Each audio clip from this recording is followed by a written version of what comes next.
Hi friends, welcome to my channel Sowji's home kitchen. ఈరోజు మనం prepare చేయబోతున్న సింపుల్ అండ్ టేస్టీ రెసిపీ వచ్చేసి గుత్తి వంకాయ అనమాట. సో ఇక్కడ దీనికోసం నేను ఒక ½ కిలో వంకాయలను తీసుకొని ఇలా శుభ్రంగా నీట్గా కడిగేసి పక్కన పెట్టేసుకున్నాను. ఇక్కడ చూసారు కదా, ఇలా చివరి భాగాలు తొడాలని ఇలా కట్ చేసుకోవాలన్నమాట. ఇవి మనకి కలిపేటప్పుడు అడ్డొస్తాయి, అందుకనే ఇలా కట్ చేసుకోండి. ఇక్కడ వీడియోలో చూపిస్తున్న విధంగా వంకాయలను కూడా కట్ చేసుకోవాలన్నమాట. ఇలా 4 భాగాలుగా కట్ చేసేసుకొని వీటిని మనం సాల్ట్ వాటర్లో యాడ్ చేసి పెట్టుకోవాలి. ఇలా యాడ్ చేసి పెట్టుకోవడం వల్ల మనకి ఈ వంకాయలు లోపల నల్లగా రాకుండా ఉంటాయి. సో అన్ని వంకాయలని ఇలానే మనం కట్ చేసేసి పెట్టుకోవాలన్నమాట. ఇక్కడ చూసారు కదా, ఆల్మోస్ట్ అలా అన్ని వంకాయలు నేను అలా కట్ చేసేసి సాల్ట్ వాటర్లో యాడ్ చేశాను. ఇలా కట్ చేసేసి పెట్టుకోవాలన్నమాట. ఇప్పుడు స్టవ్ ఆన్ చేసుకొని స్టవ్ పైన ఇలా ఒక ప్యాన్ పెట్టేసుకోవాలి. ప్యాన్ కొంచెం హీట్ అయ్యాక అందులోకి 3 టేబుల్ స్పూన్ ఆయిల్ యాడ్ చేయాలి. ఆయిల్ కూడా మనకి మంచిగా హీట్ అయిన తర్వాత ఇందులోకి ముందుగా కట్ చేసి పెట్టుకున్న వంకాయలని ఇలా ఒకదాని తర్వాత ఒకటే యాడ్ చేసేసుకోవాలి. మనం ఈ వంకాయలని కొంచెం మెత్తగా అయ్యే వరకు మగ్గించుకోవాలన్నమాట ఆయిల్లోనే.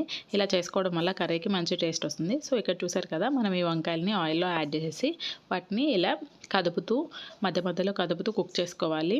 ఇప్పుడు ఈలోగా మనం దీంట్లోకి మసాలాని ప్రిపేర్ చేసుకుందామండి. నేను ఇక్కడ 4 టీ స్పూన్ల పల్లీలు యాడ్ చేస్తున్నాను అండ్ అలాగే 2 టేబుల్ స్పూన్ నువ్వులు యాడ్ చేస్తున్నాను, 1 టేబుల్ స్పూన్ గసగసాలు అండ్ ఒక 2 ఇలాచి, 5 లవంగాలు, అలాగే 1 ఇంచు చెక్కని కూడా యాడ్ చేసేసి వీటిని మనం మెత్తగా మిక్సీ పట్టేసుకోవాలన్నమాట. ఇక్కడ చూసారు కదా, ఇలా మెత్తని పౌడర్లా చేసేసుకోవాలి. ఇప్పుడు ఇందులోకి ఒక పెద్ద ఆనియన్ని ఇలా చిన్నగా కట్ చేసి యాడ్ చేసేసుకోవాలి. అలాగే ఒక 2 టమాటాలని ఇలా చిన్నగా కట్ చేసి యాడ్ చేసుకోవాలి. అలాగే 1 టీ స్పూన్ అల్లం వెల్లుల్లి పేస్ట్, 1/2 టీ స్పూన్ పసుపు, 1 ఫుల్ టీ స్పూన్ కారం, అలాగే సాల్ట్ రుచికి తగినంత యాడ్ చేసేసుకొని ఇదంతా మనం ఇలా మెత్తని పేస్ట్ లాగా మిక్సీ పట్టేసుకోవాలన్నమాట. ఇక్కడ చూసారు కదా, నేను మిక్సీ పట్టేశాను. ఇలా మెత్తగా పేస్ట్ లాగా మిక్సీ పట్టేసుకోవాలి.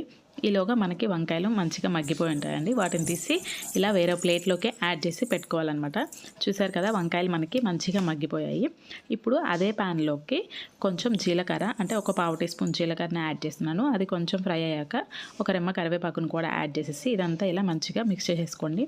ఇప్పుడు ఇందులోకి మనం ముందుగా ప్రిపేర్ చేసి పెట్టుకున్న మసాలా పేస్ట్ని కూడా యాడ్ చేసేసుకోవాలి.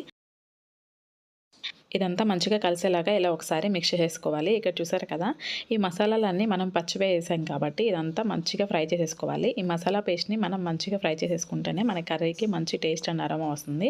ఈ మసాలా పేస్ట్లో నుండి ఆయిల్ సపరేట్ అయ్యే వరకు మనం ఫ్రై చేసేసుకోవాలన్నమాట. ఇక్కడ చూసారు కదా, ఆయిల్ ఎలా సపరేట్ అయిందో. ఇప్పుడు మనం ముందుగా మగ్గించి పెట్టుకున్న వంకాయలని ఇందులోకి యాడ్ చేసేసుకోవాలి. ఇవి కూడా యాడ్ చేసేసి నెమ్మదిగా ఇలా మిక్స్ చేసేసుకోవాలన్నమాట. మసాలా పేస్ట్ మొత్తం వంకాయలకి పట్టేలాగా ఇలా ఒకసారి మిక్స్ చేసేసి దీనిపైన మూత పెట్టేసి మనం ఒక 5 మినిట్స్ లో ఫ్లేమ్లో కుక్ చేసుకోవాలి.